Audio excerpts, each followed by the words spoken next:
بسم اللہ الرحمن الرحیم۔ السلام علیکم ورحمۃ اللہ وبرکاتہ۔ ملزم پے کا جواب تھا، میں راجہ سے ہر قیمت پر بدلہ لینا چاہتا تھا اور میں نے لے لیا۔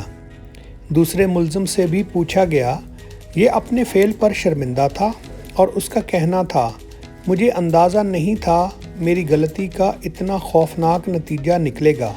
میرا خیال تھا لوگ صرف عمیر عرف راجہ کو پکڑ لیں گے اور یوں میرا اور پے کا بدلہ پورا ہو جائے گا، مگر لوگوں نے مسیحوں کے گھر بھی جلا دیے اور ہمارے چرچز بھی۔ اس نے اپنی پھوپھی کے داماد کی مداخلت اور امدادی رقوم کو بھی تسلیم کر لیا۔ دونوں ملزموں سے پوچھا گیا، تم نے توہین آمیز مواد ان دو گھروں کے سامنے کیوں رکھا تھا؟ تو ان کا جواب تھا، ہم جانتے تھے یہ با اثر لوگ ہیں، یہ جب لوگوں کو بتائیں گے تو پورا شہر ان کے پیچھے کھڑا ہو جائے گا اور پولیس راجہ کو بچا بھی نہیں سکے گی۔ ان سے پوچھا گیا، لیکن اس معاملے میں راجہ کے دوسرے بھائی عمر مسیح اور والد کا کیا قصور تھا؟ تم نے ان دونوں کو ساتھ کیوں شامل کیا؟ ان کا جواب تھا، ہم پورے خاندان کو قتل کرنا چاہتے تھے تاکہ کل کو کوئی بھی ہم سے بدلہ بھی نہ لے سکے۔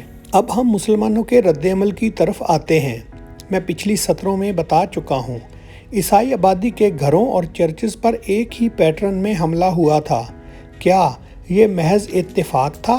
جی نہیں، یہ اتفاق نہیں تھا۔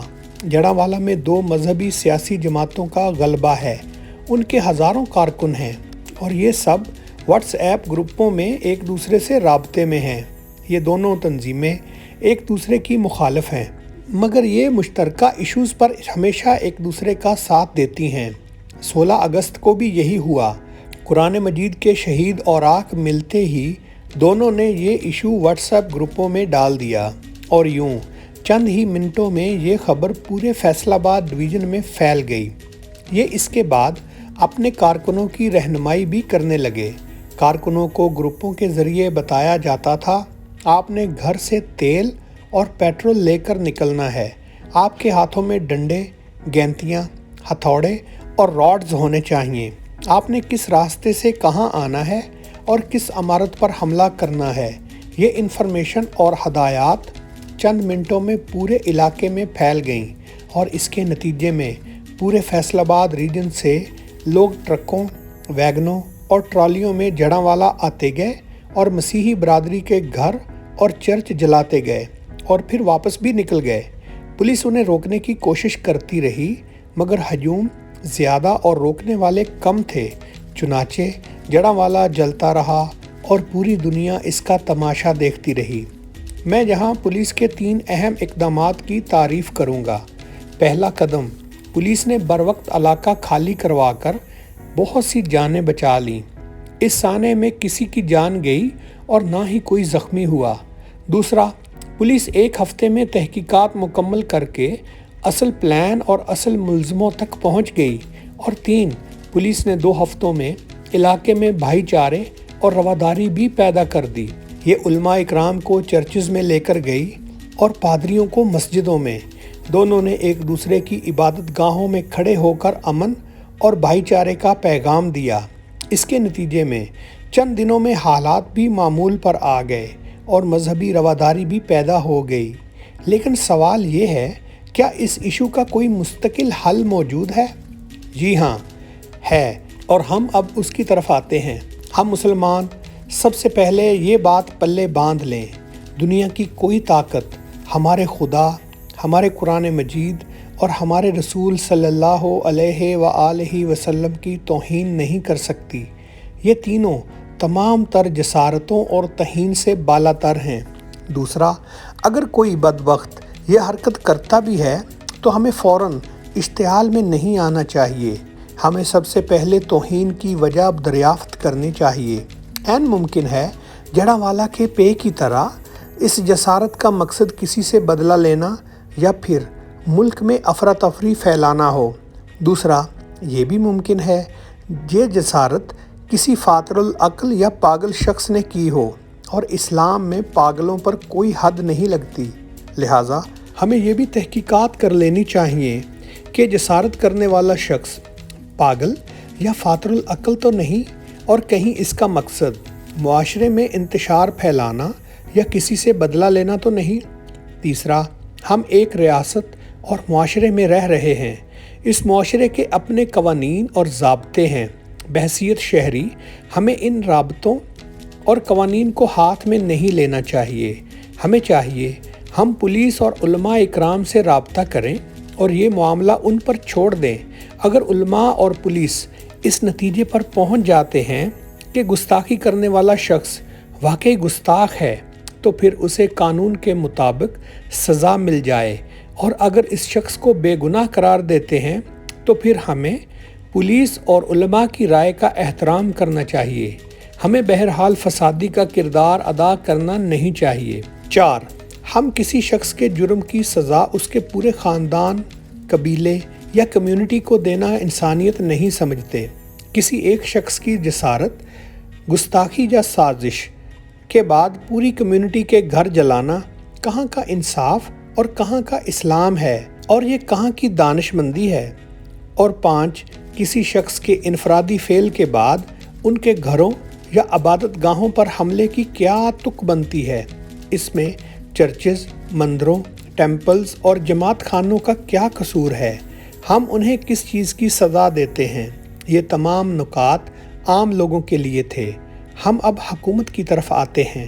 پاکستان میں 75 برسوں سے مذہبی فسادات ہو رہے ہیں، لہٰذا ریاست کو اب تک ان کی نوعیت بھی سمجھ آ جانی چاہیے اور ان سے نمٹنے کا طریقہ بھی سیکھ لینا چاہیے تھا، لیکن ہم نے یہ نہیں کیا۔ چلیں ماضی پر مٹی ڈالیں، مگر اب ہمیں SOPs بنا لینے چاہیے اور اس مسئلے کا کوئی ٹھوس حل بھی نکال لینا چاہیے۔